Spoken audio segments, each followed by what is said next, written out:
Olá pessoal, boa tarde, aqui professor Frank, o seu professor de História. Na aula de hoje nós vamos fazer uma revisão de todos os conteúdos que nós já abordamos. Bem, você quando for fazer a atividade de hoje, você vai primeiro assistir esse vídeo para depois chegar às suas conclusões, tá ok? Então veja bem, na nossa aula nós já abordamos sobre o homem pré-histórico. Bem, quando é que se inicia o chamado homem pré-histórico, né? Então a chamada pré-história, ela vai abordar o surgimento dos primeiros homens até o período de surgimento da escrita. Então desde as primeiras atividades humanas até o surgimento da escrita, nós vamos chamar esse período de pré-história, né? Bem, então a pré-história, pessoal, ela é dividida em dois períodos. Quais que são esses dois períodos? Paleolítico e neolítico. Então o paleolítico é o período em que o homem era nômade, não tinha residência fixa.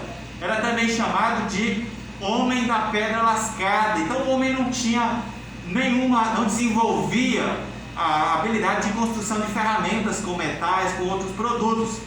Então nesse primeiro momento o homem ele vivia em cavernas, vivia da caça, da pesca, né, da colheita de frutos. Então ele era um homem que vivia de acordo com aquilo que a natureza lhe oferecia, né? Então esse primeiro homem, ele construía suas ferramentas a partir da própria pedra. Por isso que esse homem é chamado de homem da pedra lascada. Esse primeiro momento que o homem tem poucas habilidades, ele vive da caça e da pesca, é chamado de paleolítico. Depois, o homem vai desenvolver a habilidade de desenvolver a agricultura. Então acredita-se que o homem tenha desenvolvido a agricultura a partir da mulher. Então a mulher teria sido a responsável pelo desenvolvimento da agricultura. Então acredita-se que aqueles sementes, aqueles restos de frutos que eram trazidos pelos homens depois da ida ao campo, eram jogados, né, nesses primeiros locais, eram jogados ali próximo ao quintal de casa. Então esse processo fez com que o homem desenvolvesse a agricultura. Quando o homem desenvolve a agricultura, ele vai construir sua própria casa. Ele não vai mais ter a necessidade de ficar caminhando de um lugar para o outro. Então esse período a gente vai chamar de período neolítico. Então olha lá, neolítico é o período que o homem vai desenvolver a agricultura, a chamada revolução agrícola. Bem, você já deve ter visto, né, fotografias que mostram homens pré-históricos desenhando em cavernas.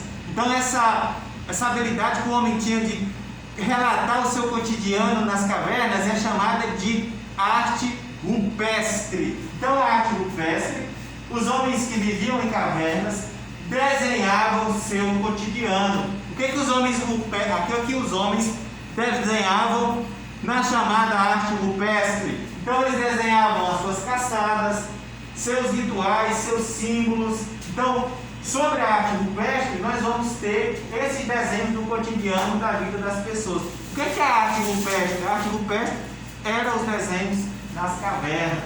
Bem, quando você estuda história, você se pergunta, o que vem a ser, né, a cultura? Então a cultura são os elementos que trazem as tradições, a vivência dos seres humanos. Essa cultura pode ser material e pode ser imaterial.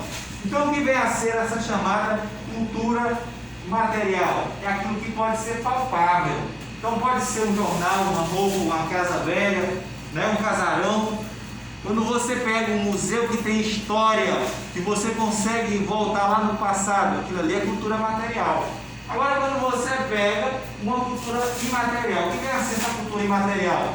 Uma festa religiosa, ela tem um contexto que retrata a cultura de um determinado povo.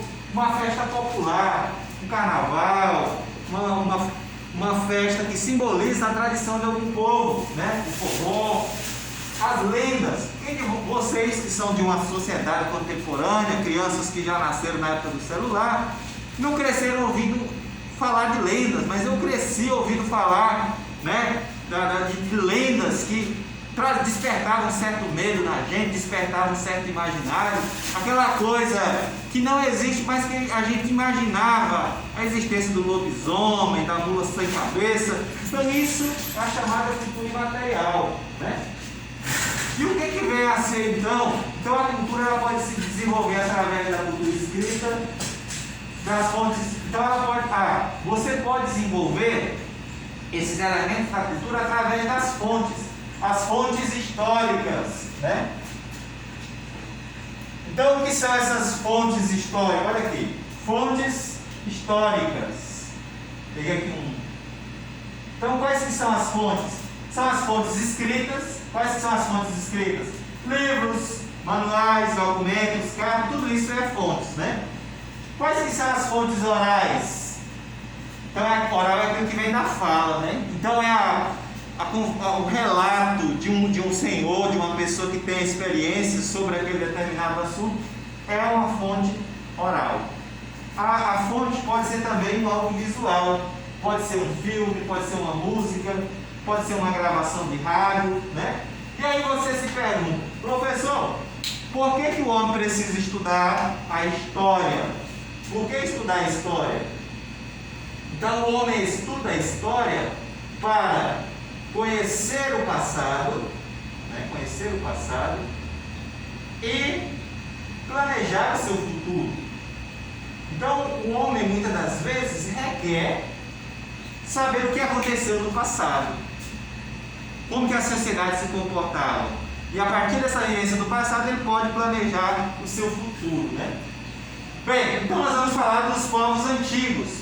Quais que foram as sociedades que se destacaram nesses povos antigos? Nós trouxemos duas aqui para vocês: os povos sumérios e os povos egípcios. Então primeiro vamos falar da Mesopotâmia.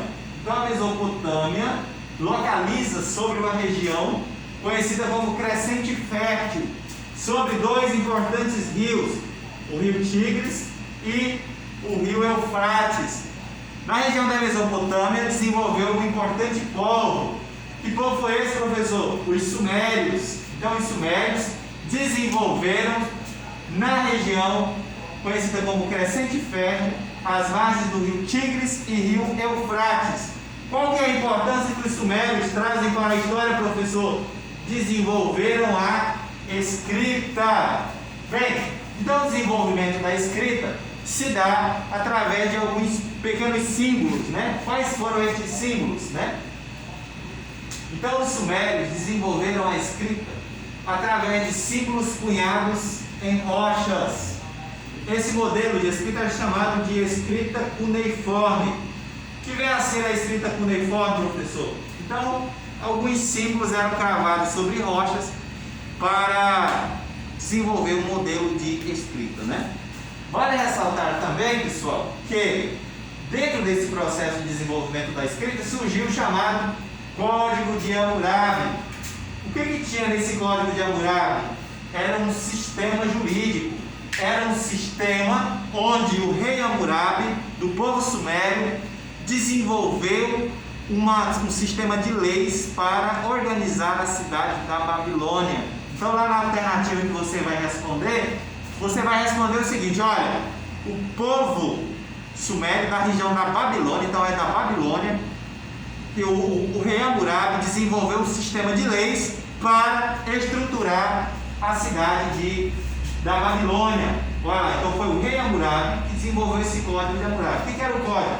Então um sistema de leis que era escrito sobre uma rocha e que era gravado lá no meio do centro da cidade. Essa pedra ficava lá no meio da cidade. E as pessoas que passavam por aquele lugar tinham as informações daquilo que podia e não podia fazer ali no centro da cidade, né? Bem, sobre a região do Egito, né, na continente africano, desenvolveu a sociedade egípcia, que se estabeleceu às margens de um importante rio. Que rio foi esse, professor? Rio Nilo. Então, sobre as margens do rio Nilo, desenvolveu uma importante cidade, uma importante sociedade egípcia. Professor, por que os antigos egípcios se estabeleceram sobre a região do Rio Nilo. Então, às margens do Rio Nilo, nós tínhamos terras férteis. Então, você imagina, a África é um continente cheio de desertos, né?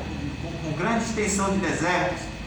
Então, isso, as margens do Rio Nilo, durante o período de cheias, as terras ficavam férteis, recebiam sedimentos, e que no período das secas possibilitavam o desenvolvimento da agricultura.